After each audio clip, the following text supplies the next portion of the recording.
Given, of course, the banking turmoil that we've seen elsewhere here in the U.S. and in Europe as well, does this make sense?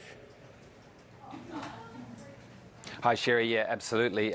We saw forecasts from all the three biggest banks for record profit, in fact, for Mitsubishi UFJ, highest profit in 10 years for Sumitomo Mitsui, and Mizuho is also projecting the highest profit in 8 years. So they're very confident that they can weather these economic headwinds going forward, but just not confident enough that they are willing to dole out buybacks at this point. And that's because, according to MUFG CEO Hironori Kamezawa, it's just really the anxiety in the global financial system, the stress in the US bank sector.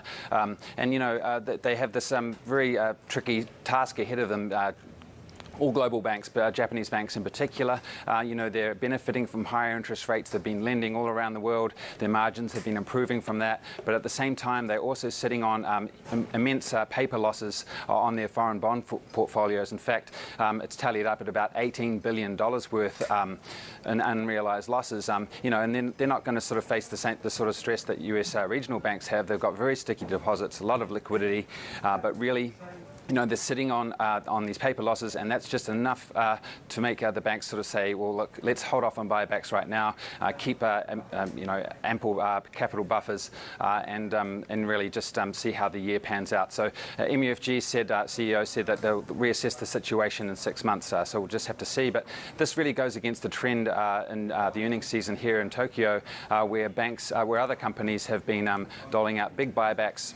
Really, that's been a big theme of the earnings season, and Japanese banks are the outliers in that respect. What about the Bank of Japan? Are there any expectations that banks might benefit from policy normalization?